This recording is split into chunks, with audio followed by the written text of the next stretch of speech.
Hi everybody, Hello, I'm Ryan. I'm Bethany. And we are Ryan and Bethany Board Game Reviews. And today we're going to be talking about Unlocking Insanity, and this is put out by Petersen Games. Alright, so Unlocking Insanity takes place in the happy world of Cthulhu. We're all taking the role on as cultists trying to summon Cthulhu. But it wouldn't be a real, Cthulhu-themed game if we didn't go insane in the process. That's my insane. Can you tell? I would know. I went insane a lot. Let me give you a quick overview of what it looks like.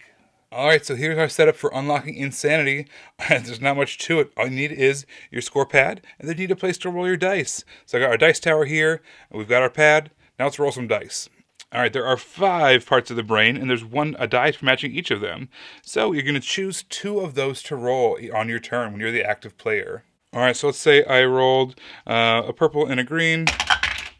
We have got a green 6 and we've got a purple 8. So everyone at the table, including ourselves, is going to choose one of those 2 dice values. So if we choose the green dice, we're going to put that 6 in this column right here. We're kind of pointing to that green part of the brain. If we chose the purple, we'd put it up here in this spot that matches down there. And everything is color coordinated and kind of matches with the shapes as well. So for instance, our squares, I'll go with these squares. Our kind of ovular squares or kind of rounded squares, go with that. So everything kind of matches the shapes in case there's a colorblind issue.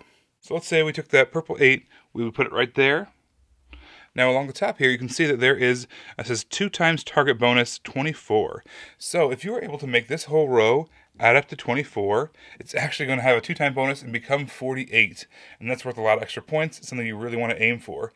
But it's also kind of challenging. By starting with an 8 there, you're already kind of having to average somewhere in the, I'm not that good at math, somewhere in the 4 to 6 range to try to make that happen. All right, so after everyone's chosen their value and written it down, next thing we're going to do is we are going to roll our negative dice. So there are, again, one of each color of the negative dice value as well. However, these ones you don't get to choose. They are all going to be inside this bag. We're going to draw one randomly, and then we're all going to have to take that penalty. All right, so I'm going to draw, we got a purple. Roll it. Looks like we've got a -6, which is not good. So somewhere in this purple part of the brain here, on the inside of the brain, we have to draw a -6, and then also an additional -6 in a spot adjacent to where we drew our first one. So let's put a -6 there. We've got a whole bunch of points here in the purple to start the game off with, so we can afford to do another 6 negative there as well. The reason that's important is because if there's ever a time where you have more negative in a color than you have positive, you go insane in that particular part of the brain. So let's say on our first turn, instead of taking the purple value, we instead took the green value, and we put it down here. Now this 8 is not here. And if we were to do that, that -6 and put them both here, we would be at -12 against our +8, if we ignore that again. Then we would be insane in purple. If you ever start your turn as the active player with that happening, you go insane. So when that happens, first of all, if you are the first person to go insane in a color, you kind of get a prize in a way. There's these first 2 insanity in these different colors. In this case, purple.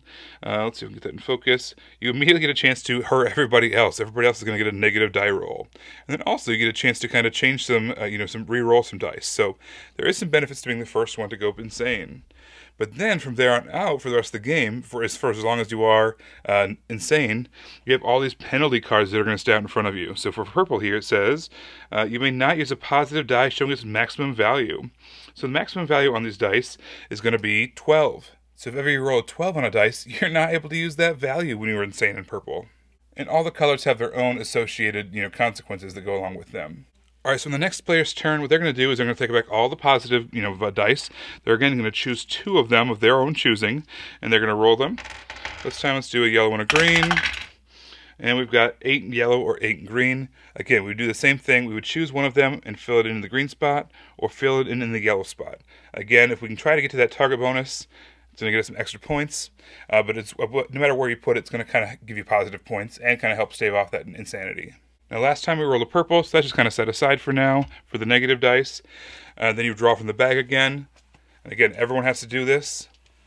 Looks like this time it's a green. We've got a -4. So you'd have to put a -4 somewhere in the green, and then a -4 attached to that as well. Once you're down to just 1 die in that negative bag, you're going to put all the dice back in it, and so that way it kind of refreshes itself. It's going to keep on going around the table. You're going to be filling the positive values on the outside, filling in the negative values in 2 different spots that are attached until the game ends. The game ends when either someone has filled up all their positive spots or filled up all their negative spots on the inside of the brain.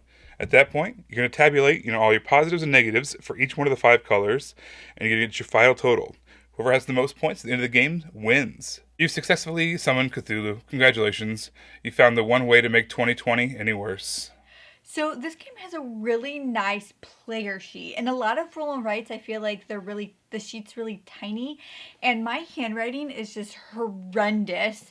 Okay, side note, let's way back machine. I once had a friend, Lisa, tell me once that I was really lucky with how horrible my handwriting was, because if somebody was peering over my shoulder, they still wouldn't be able to read what I was writing. And I was told twice in high school by 2 separate people that I had very manly handwriting. So I have really bad handwriting. That's sexist and weird. Do you remember when your sister thought that I wrote something? She thought you wrote it. Well, I have really beautiful handwriting, in the cursive. Okay, so anyway, I have horrible handwriting, and so I like the fact that these sheets were so big that I had a lot of space to work in, and I could actually read what I wrote at the end of the game when I needed to tally up my score, and that was really nice, and I appreciated that. Yeah, those sheets they were nice. They were thick. The box came with like a whole bunch of them, and they were 2-sided. So I mean, sometimes you get a roll and write, and you just feel like you play the game 3 or 4 times, and it's like, oh, I guess we're done with this one now.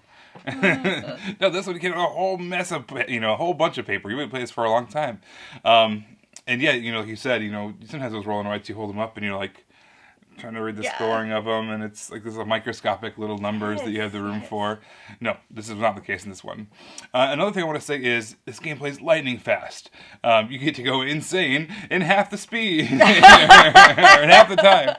The box says like 30 minutes to play the game. We found it, at least at the 2-player count, it seems like 10 minutes. Yeah. And really, no matter how many players you play with, because we're all writing down numbers simultaneously, it's going to go fast no matter what. So, yeah, this zips by. It did not overstay its welcome.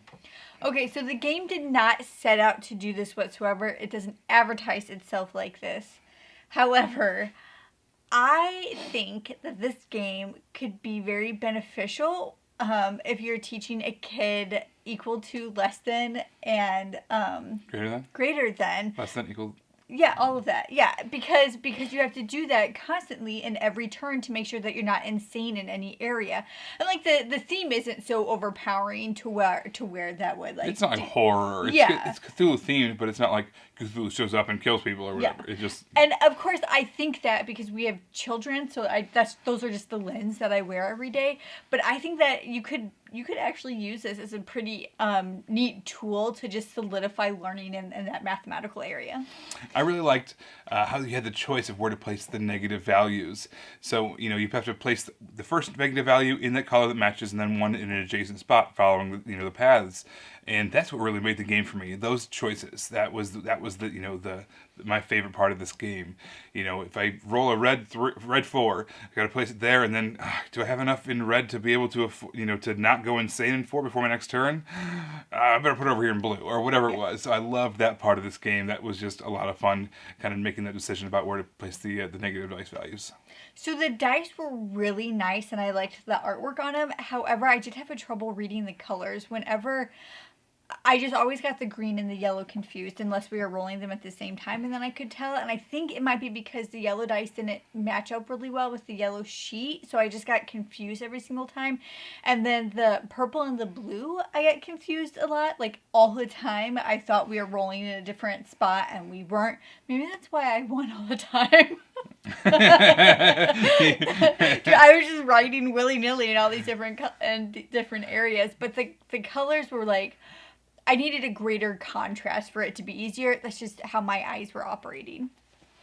All right, so Unlocking Insanity, we actually had a really good time with this game. It was a lot of fun. It looks sharp on the table. These dice are cool with the custom dice. The sheets are just really well done.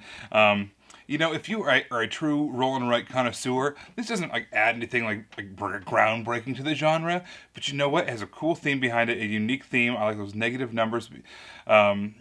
And if you are someone who wants a light, fun, Cthulhu-themed roll and write, I think you should definitely check out Unlocking Insanity. We had a good time with it. All right, guys, don't forget to subscribe so you can see our reviews as they come out. You can also find us in all the places. Facebook under Ryan and Bethany Board Game Reviews. You can find us on Instagram under Ryan and Bethany. You can also find us on Twitter under Ryan and Bethany 1. All right, everybody. Thanks so much for tuning in. We will see you next time. Bye. Bye.